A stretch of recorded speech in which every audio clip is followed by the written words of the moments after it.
ఉమ్మడి చిత్తూరు జిల్లాలో దాదాపు 25,000 మంది వాలంటీర్లు ఉండగా దాదాపు 15,000 మంది రాజీనామా చేశారు. ప్రస్తుతం విధుల్లో ఉన్నవారు కూడా ప్రభుత్వం ఆదేశాలు లేవని విధులకు దూరంగా ఉన్నారు. గత ప్రభుత్వం ఒత్తిడితో రాజీనామా చేసినట్లు వాలంటీర్లు వాపోతున్నారు.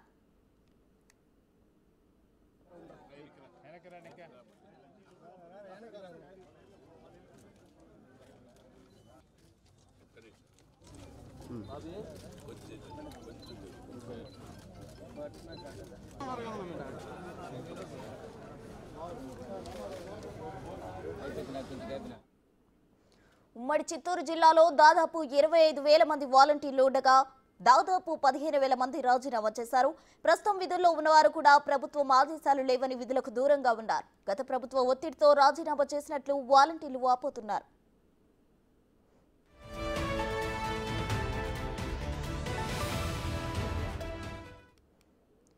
వాలంటీర్ వ్యవస్థ ఉంటుందా లేదా అనే సందిగ్ధత అయితే నెలకొంది. అయితే గతంలో వాలంటీర్ వ్యవస్థను సీఎం చంద్రబాబు తప్పుపట్టడం జరిగింది. అయితే ప్రజెంట్ వాలంటీర్లను ఉంచుతారా లేదా అనే సందిగ్ధత చర్చ అయితే భారీగా కొనసాగుతుంది. ఇప్పటికీ వాలంటీర్లు కొనసాగుతున్నారు. కొంతమంది అయితే విధుల్లో ఉన్నారు. కొంతమంది ఆల్రెడీ గతంలో రాజీనామా చేశారు. తమను బలవంతంగా వైసీపీ నేతలు రాజీనామా చేయించారని అయితే కొందరు వాలంటీర్లు వాపోతున్న పరిస్థితి అయితే మనం చూస్తున్నాం. బట్ వాలంటీర్లు వాపోతున్నప్పటికీ కూడా ప్రజెంట్ వాళ్ళు ఉంటారా లేదా అనే సందిగ్ధత భారీగా నెలకొంది. వాలంటీర్లు లేకుండానే పెన్షన్ పంపిణీ చేశామని డిప్యూటీ సీఎం పవన్ కళ్యాణ్ చెప్పడం జరిగింది. గతంలో ఏదైతే వైసీపీ నేతలు వాలంటీర్లు లేకుండా ఏ విధంగా అయితే పెన్షన్ పంపిణీ చేయలేరు అని చెప్పి ఆరోపించడం జరిగింది. అయితే ప్రజెంట్ వాళ్ళు లేకుండానే కేవలం సచివాలయ సిబ్బందితోనే వాలంటీర్లు లేకుండా పెన్షన్ పంపిణీ చేయడం జరిగింది.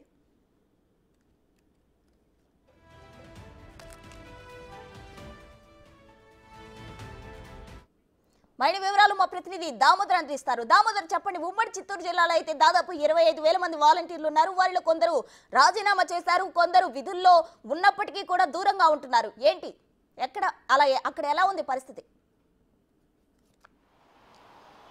ప్రస్తుతం ఉమ్మడి చిత్తూరు జిల్లా అంటే ఏదైతే అన్నమయ్య, అదేవిధంగా చిత్తూరు, తిరుపతి ఈ 3 జిల్లాల పరిధిలో కలిగిన ఉమ్మడి చిత్తూరు జిల్లా వ్యాప్తంగా 25,000 మంది వరకు వాలంటీర్స్ ఉన్నారు. వీరిలో మెజార్టీ శాతం రాజీనామా చేశారు. ముఖ్యంగా ఎన్నికల సమయంలో ఏదైతే వైసీపీ నాయకులు బలవంతంగా రాజీనామా చేయించడము, లేకపోతే పార్టీ సానుభూతి పరులను కొంతమందిని వాలంటీర్లుగా తీసుకోవడం, ఈ కారణాల చేత వారు రాజీనామా చేసి ఎన్నికల ప్రచారంలో పాల్గొన్నారు. దీంతోపాటు ఇంటింటికి పంపిణీ, ఏదైతే ఎన్నికలకు సంబంధించి తాయిలాలు ఇంటింటికి పంపిణీ చేయడంలో వాళ్ళు కీలక పాత్ర వహించారు. ముఖ్యంగా తిరుపతి జిల్లాకు సంబంధించి చిత్తూరు, ఏదైతే తిరుపతి, చంద్రగిరి, అదేవిధంగా శ్రీకాళహస్తి నియోజకవర్గాల్లో అయితే పెద్ద ఎత్తున విభేదాలు వచ్చాయి. ముఖ్యంగా వాలంటీర్లు అయితే టీడీపీ అభ్యర్థులకు వ్యతిరేకంగా ప్రచారం చేశారు, ఆందోళన కూడా చేశారు. మమ్మల్ని అనవసరంగా విమర్శిస్తున్నారు టీడీపీ నాయకులు అంటూ కూడా పెద్ద ఎత్తున ఆందోళన చేశారు. ముఖ్యంగా దీంతోపాటు అన్నమయ్య జిల్లాకు సంబంధించి 4 నియోజకవర్గాల పరిధిలోని మెజార్టీ 3,000 మందికి పైగా రాజీనామా చేసిన పరిస్థితి. ఈ విధంగా అన్నమయ్య జిల్లాలో 8,000 మంది పైగా వాలంటీర్లు ఉండగా అందులో 3,100 మంది రాజీనామా చేశారు. వీరిలో 2,500 మంది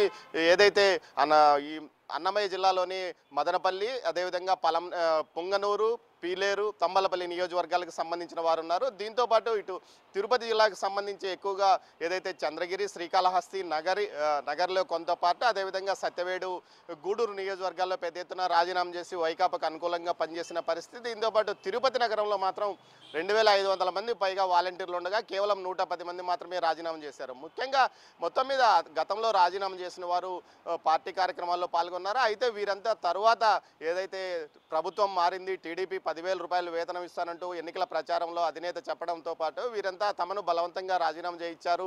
వైసీపీ నాయకులు బలవంతంగా రాజీనామా చేయించడం వల్ల రాజీనామా చేశాము, తమ అమ్మలను తిరిగి విధుల్లోకి తీసుకోండి అంటూ కోరిన పరిస్థితి. అయితే తాజాగా ఇప్పుడు పెన్షన్ల పంపిణీ కార్యక్రమం కొనసాగుతుంది. సచివాలయాల వద్దకు కొంతమంది వచ్చి తీసుకుంటున్నారు. అదేవిధంగా ఏదైతే ముఖ్యంగా దీంతో పాటు మరికొంతమంది ఇళ్లకు తిరిగి ఈరోజు ఉదయం నుంచి తెల్లవారుజామున 6 గంటల నుంచి ఇళ్లకు తిరిగి సచివాలయ సిబ్బంది పంపిణీ చేస్తున్న పరిస్థితి. మొత్తం మీద రాష్ట్ర వ్యాప్తంగా కానీ జిల్లాల వ్యాప్తంగా తీసుకుంటే సచివాలయ సిబ్బంది కూడా పెద్ద మొత్తంలో ఉండము.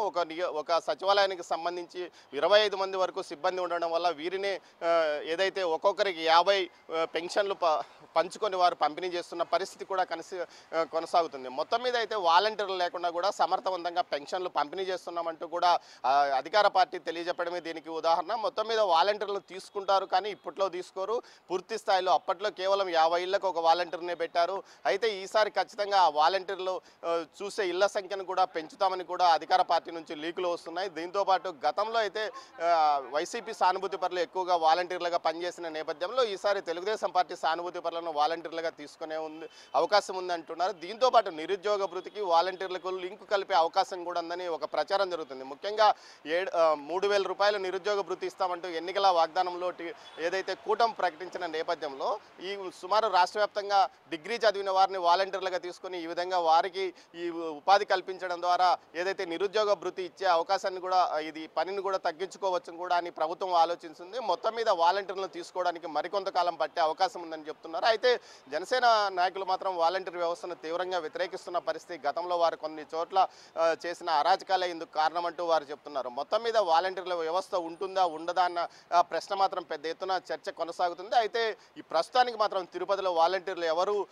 పెన్షన్ల పంపిణీ కార్యక్రమాలుగా రాలేదు. కేవలం సచివాలయ సిబ్బంది తామే ఇంటింటికి వెళ్ళి పెన్షన్లు పంపిణీ చేస్తున్న పరిస్థితి మనకి ఇక్కడ కనిపిస్తుంది. దీంతోపాటు ప్రతి నియోజకవర్గంలోనూ ఇదే పరిస్థితి కనిపిస్తుంది. ఉమ్మడి చిత్తూరు జిల్లా వ్యాప్తంగా సచివాలయ సిబ్బందితో పాటు అటు ఏదైతే మండల అభివృద్ధి ప్రజా పరిషత్ కార్యాలయాల సిబ్బందికి సంయుక్తంగా కలిసి పెన్షన్లను పంపిణీ చేస్తున్నారు. ప్రసూన. Thank you Damodar.